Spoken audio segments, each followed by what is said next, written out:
As we start, I will try to speak. Hi. Well, I put a title, but it's not exactly the title of the talk. I will show today the title is Drug Interaction with Lipid Membranes. I work at the University of Buenos Aires in the pharmacological department. Then we are interested in drugs, and in particular we are interested in drug delivery systems. Why drug delivery systems? Because we know that develop and put in the market a new drug is a long way that take at least 10 years or more. Then we are looking to improve the way that approved drugs could be used in a better way. Besides, we are also interested in drug and peptide interactions with lipid membranes because most of the drugs should cross different barriers. In this sense, drug delivery systems are nanotechnological systems, nanotechnological solutions that provide a biopharmaceutical, pharmacokinetical, or therapeutic benefit for a drug, like could be micelles, liposomes, dendrimers, or different type of structures. The idea is to solve some of the problems that drugs can have when they are taken, like low solubility or permeation, low stability of the drug or degradation for the hepatic first step, different adverse effects, and patient's low tolerance to the treatment. That the idea is diminish the administration frequency or use not invasive ways to deliver the drug. But for this kind of systems, we should consider the biological barrier that the drug should cross. In this sense, what kind of biological barrier we should cross? Well, depends on the target of the drug, but usually biological membranes are very complicated structures that form most of cell wall structures, contain a complex of different lipids and sterols, and are the site of action of different proteins, but they are a very complex system. So the lipid bilayer or the lipid membrane is essentially formed by the bilayer structure of lipids that are amphiphilic molecules that have hydrophilic heads and hydrophobic tails that form the lipid tails look to escape from water and form order structures. But as I said, biological membranes are very complicated systems. So from the experimental point of view and theoretical point of view, model membranes are used. They are employed as model for biological membranes. However, we can control the kind of lipids that we have, the percentage of each lipid, and can study structural phase that are not biological relevant but could be important for other applications. This kind of model membranes can be characterized by several experimental techniques, and molecular dynamic simulation are a very powerful tool to study this kind of structures. And it's important to have a good feedback with experiments, to use the simulations to understand experiments and to suggest different experiments.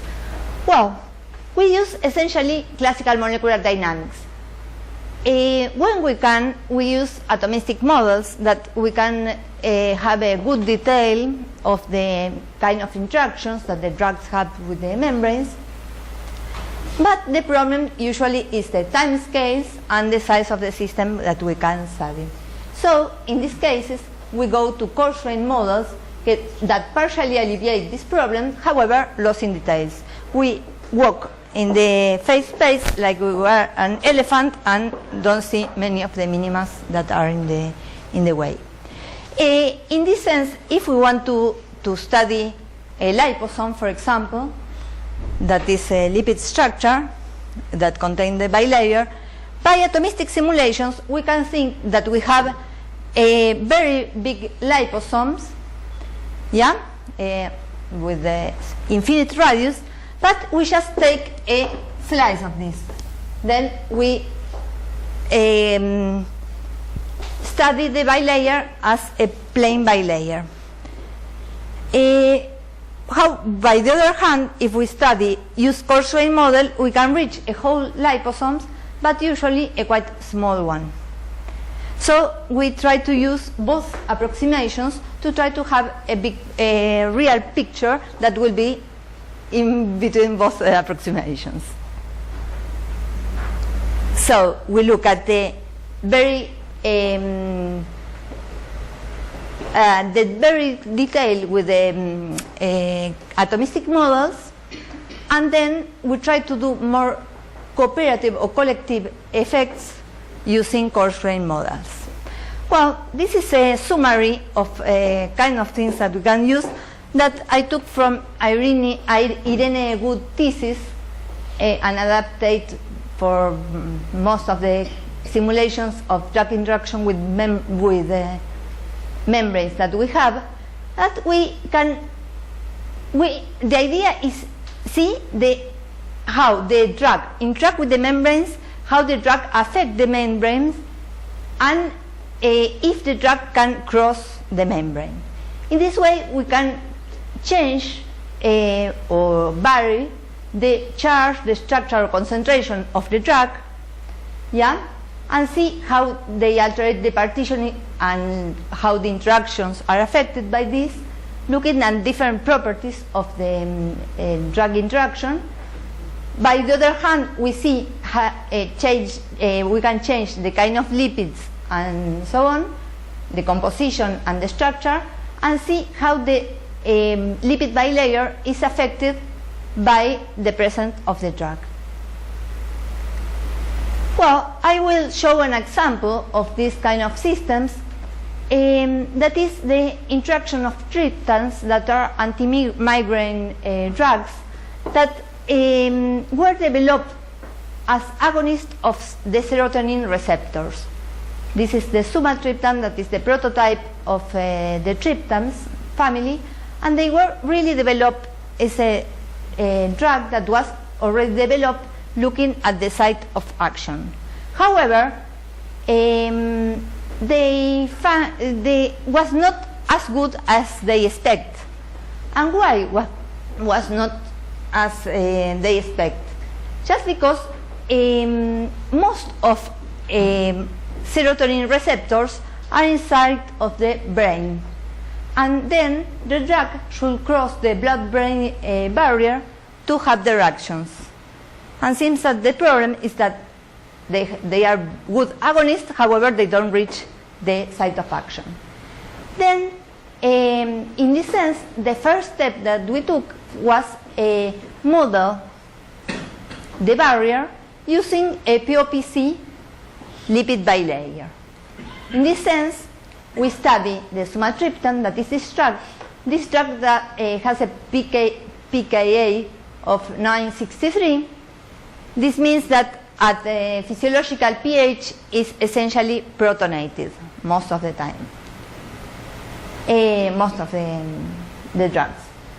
Well, then we took two different drug-lipid ratios that goes from 175, that is 2 drugs in this case, to 1 to 3 that we call high concentration. We put the drugs in the water phase, and we have done the simulations at 310 Kelvin degrees. Well, we look at the properties of the membrane. The first property that we usually look is the electron density profile. That gives an idea of the order of the membrane in presence or absence of the drug. Here we have in black the electron density profile of the lipids, of the lipid bilayer, and we see that we have a region that corresponds to the lipid heads that interacts with water in blue, and a region that is dry, that don't have water inside. These regions correspond to the hydrophobic tail lipids. Well, I said that we studied 3 different concentrations, yeah, and I put in red the 3 concentrations, and we see that the drugs always partition between the lipid water interface and the water phase. They don't access to the interior of the bilayer for the 3 cases. And we see that the partition of the drugs increase when increase the amount of drugs. However, the partition in water increase in present of when increase the drug. A very rough estimation of the partition between the water and membrane phase could be done taking into account the amount of drugs in each concentration and calculate the values for each of the concentrations. Yeah? And we can say that the partition of sumatriptan affinity, or the equilibrium of the sumatriptan affinity equilibrium, is done at lipid drug concentration of 1,4. That is when the energy change sign is 0, exactly 0. Well, but how is the behavior of the drugs inside in these regions? Well, we can separate in 3 different behaviors. Part of the drugs that are in the interface, they are just in the interfacial region, and they seems like they are anchored in the bilayer. Another, like for example the red, and here I put the water in the middle, and the lipid tails is this region. Then this is the interface, this is the water, and this is again the interface and the tails. Well, we can see that the red and black molecules are anchored in the interface. Yeah, the blue molecule moves around, move freely around in the water phase, like this one. However, there is another kind of behavior, that is some of the molecules that are in the water phase but strongly interact with water. We can see, for example, in this peak called our attention, and we found this effect. Well, I see that here most of molecules have a combination of this behavior. However, this molecule seems anchored in the interface. And which kind of interactions do they do in this region? One, they do, if we look more carefully, they do different specific interactions, like salt bridges between the phosphate group of the lipid head and the nitrogen of the lateral amino group, that is the charge group. We calculate the radial distribution function for the different concentration, and we see a peak, a narrow peak, first narrow peak for all the concentrations that is in the around 4 angstrom, that is characteristic for these salt bridges. Another specific interaction that we found is the cation pi interaction. Also looking at the radial distribution function, we took the centroid of the benzene ring of the indole part of the molecule, and we look at the nitrogen of the calling group of the lipid. And we see also a narrow peak at 4 angstrom, also characteristic of this interaction. The other specific interactions are essentially hydrogen bond. In particular, the phosphate group of the lipid, of the oxygen of the phosphate group, interact with the hydrogen of the indole group, and this is quite strange. Wait, this is quite strong. They have different hydrogen bonds interactions that stabilize the sumatriptan in the interfacial region.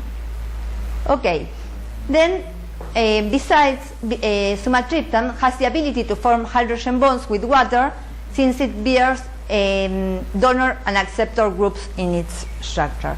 I will not show here, and I will not show here many of the other results of these systems, but I can say that, for example, the area per lipid of the system was not really changed in presence of the drug, and the other parameters that are properties of the lipid membrane, I said that we look at the interactions and also at the effects on the lipid bilayer, and we don't see many effects in the lipid structure.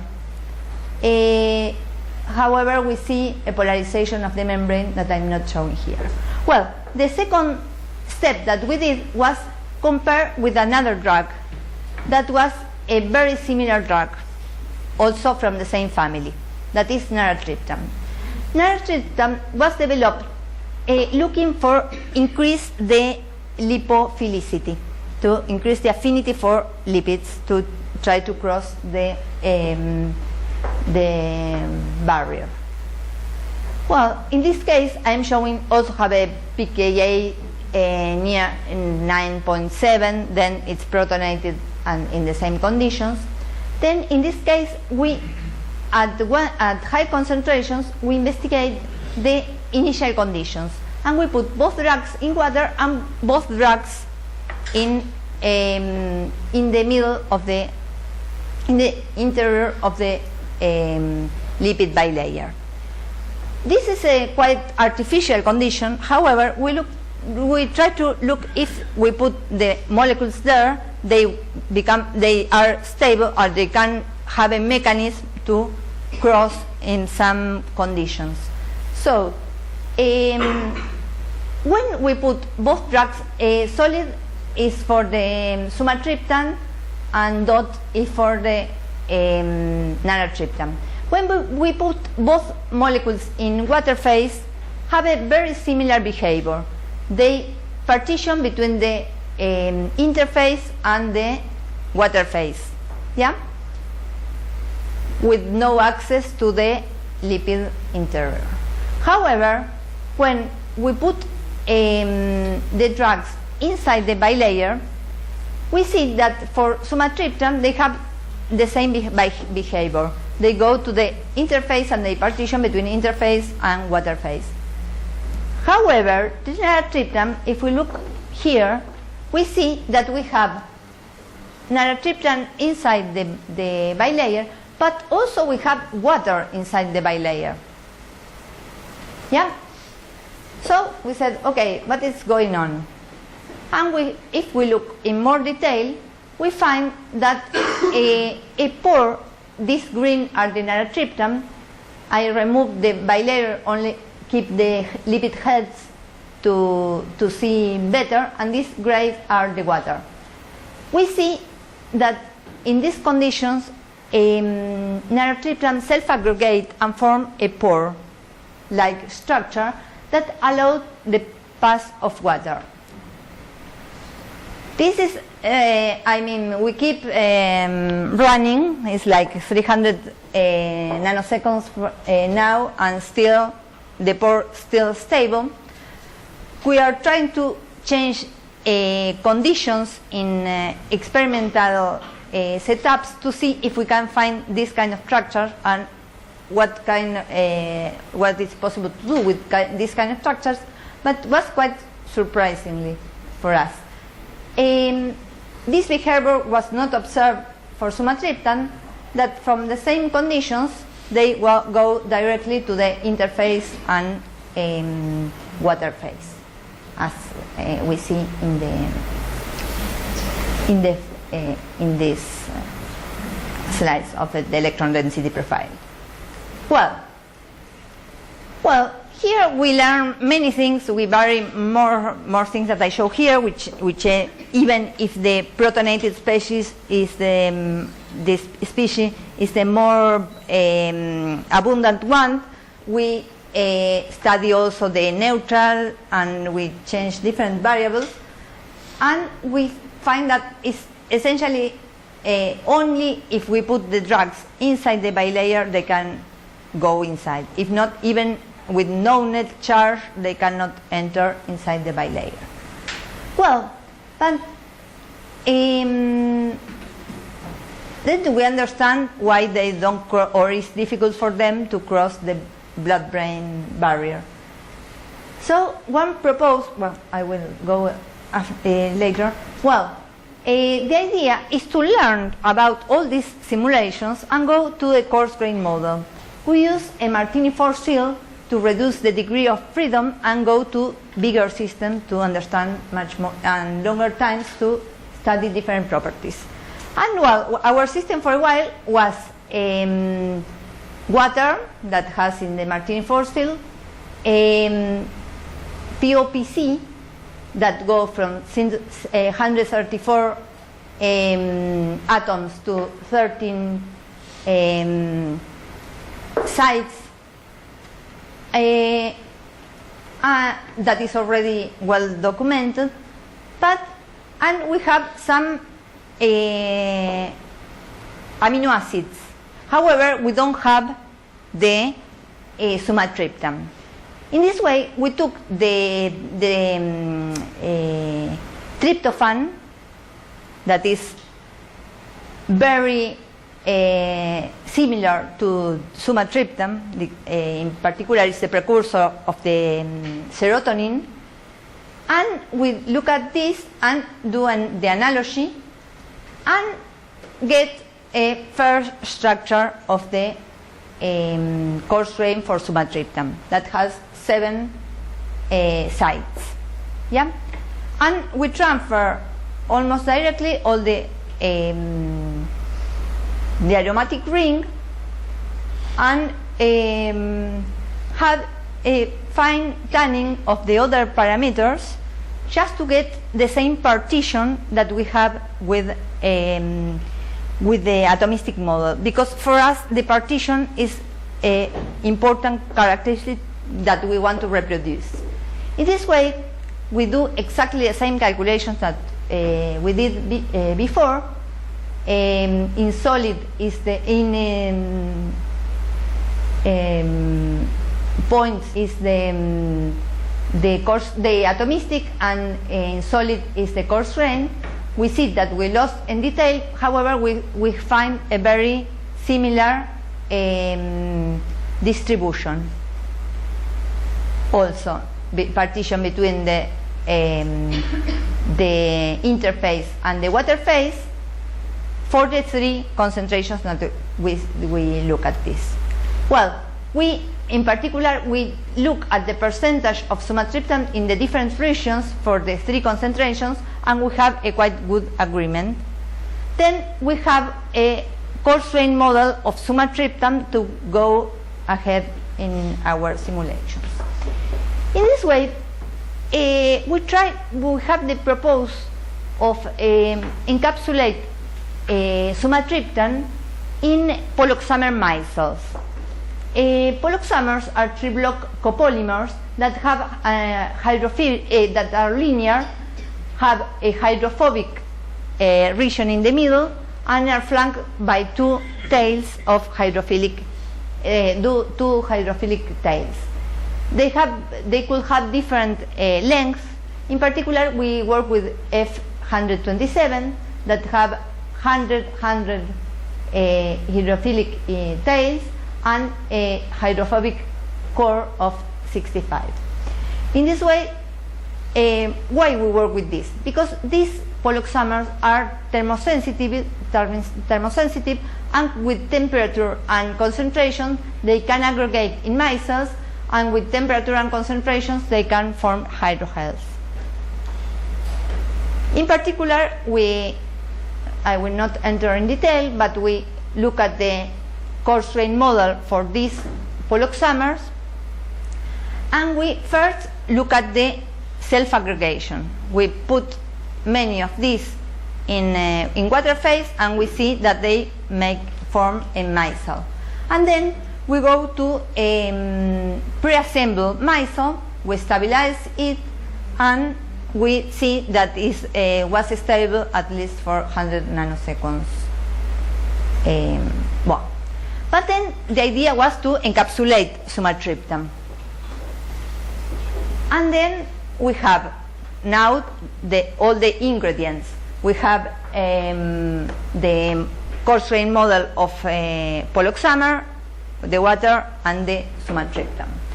Then the first step that we did was to put the pre-assembled micelle in water and put sumatriptan in concentration 3:1 through 3 drugs to 1 poloxamer in water phase and see the evolution.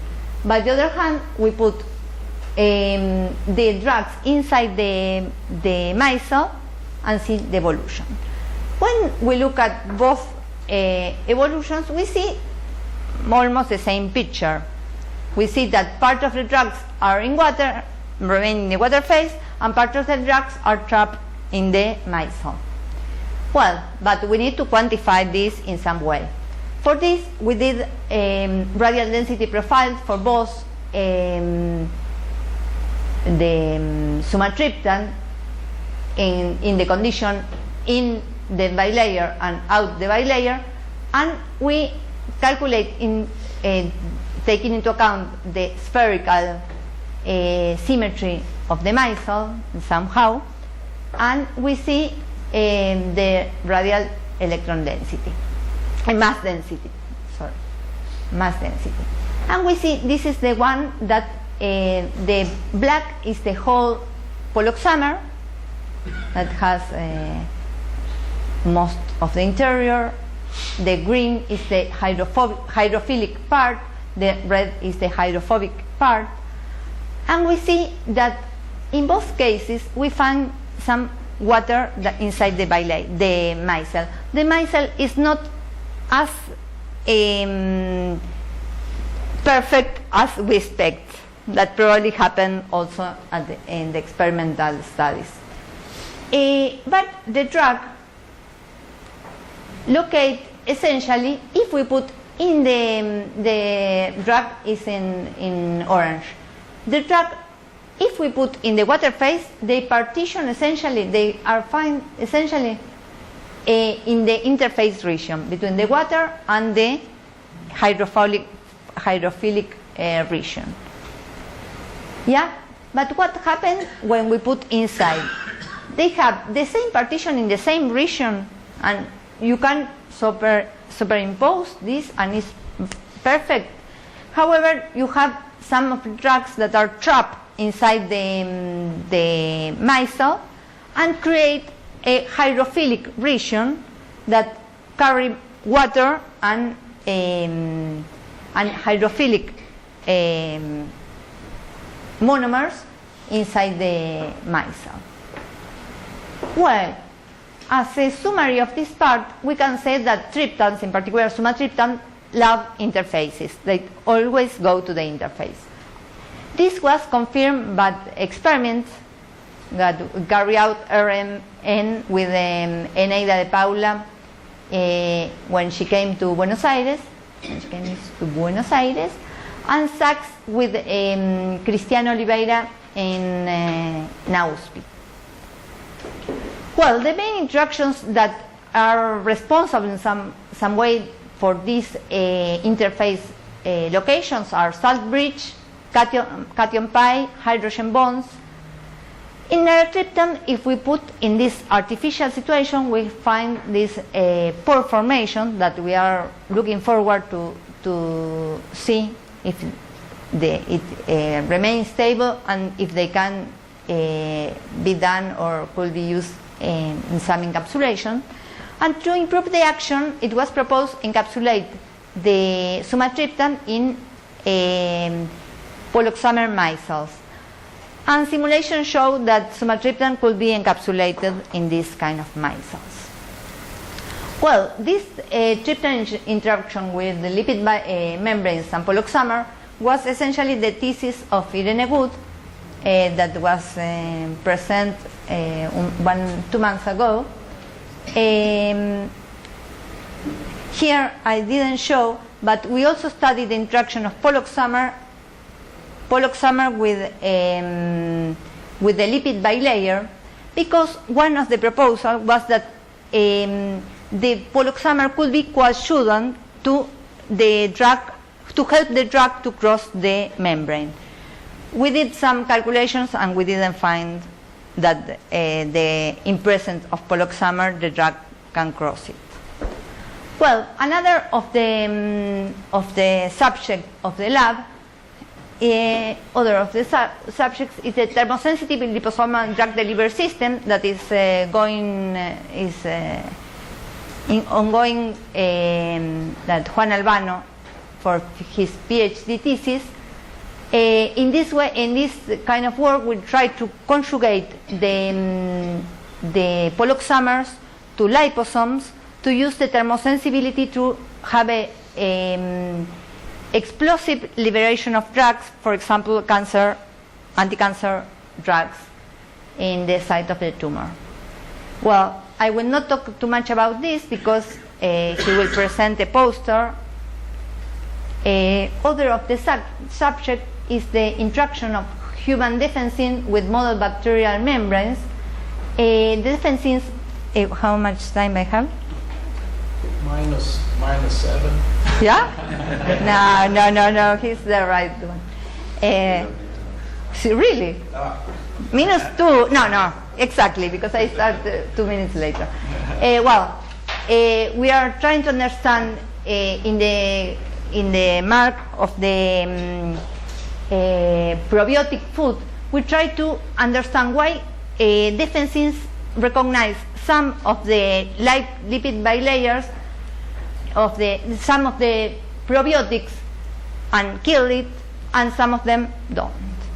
We want to understand if this is related with the membrane recognition of the